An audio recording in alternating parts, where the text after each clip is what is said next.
กองประชุมฟื้นโฮมเกี่ยวกับการสร้างความอาจสามารถให้แก่ภาคส่วนรับผิดชอบการจัดตั้งปฏิบัติเวียกงานสุขานามัยและสุขานามัยพืชและสนธิสัญญาหับหู้ถึงกันและกันของอาเซียนเกี่ยวกับระบบการกวดกาและการออกใบยั่งยืนด้านสุขานามัยสำหรับผลิตภัณฑ์อาหารให้แก่เจ้าหน้าที่และผู้ประกอบการด้านอาหารกองประชุมได้จัดขึ้นในวันที่24มิถุนายน2025อยู่นครหลวงเวียงจันทน์โดยมีดร.เวียงไซวันศรีลาลมรองหัวหน้ากรมอาหารและยากระทรวงสาธารณสุขท่านเคเมรอนอารัน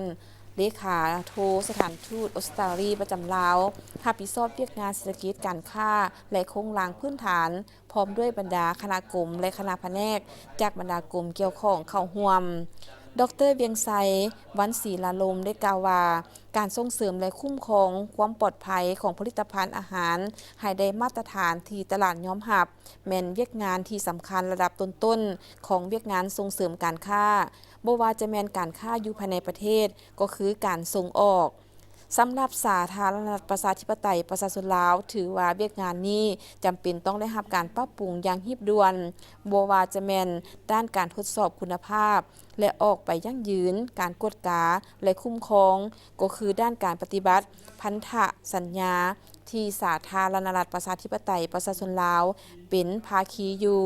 โดยเฉพาะแม่นองค์การการค้าโลกและส่งสัญญา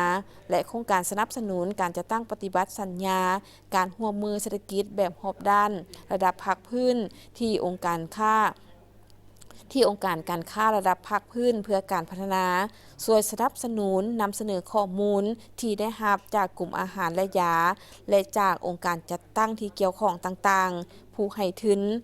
งแม้นว่าจะเป็นโครงการขนาดน้อยและมีระยะจะตั้งปฏิบัติที่สั้นให้มากผลของโครงการนี้วางรากฐานที่แข็งแกร่งให้แก่เวียกงานการจัดตั้งปฏิบัติเวียกงานสุขานามัยและสุขานามัยพืชในประเทศเฮาโครงการนี้มีจุดประสงค์เพื่อสนับสนุนบรรดาประเทศสมาชิกอาเซียนให้ได้รับประโยชน์สูงสุดจากการจัดตั้งปฏิบัติ2สัญญาและโครงการสนับสนุนการจัดตั้งปฏิบัติสัญญา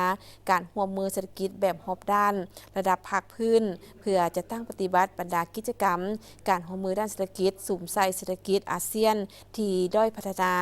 กว่าเช่นกัมพูชาลาวและเวียดนามโดยอิงใส่ความต้องการและความพร้อมที่แตกต่างกันของบรรดาสัญญาการค้าระดับภาคพื้นเพื่อยกชีวิตการเป็นอยู่ของคนทั้งหมดในสังคมโดยเฉพาะแม่หญิงและส่งเสริมการค้าแบบมีส่วนร่วมเพื่อรับประกันให้ทุกคนในสังคม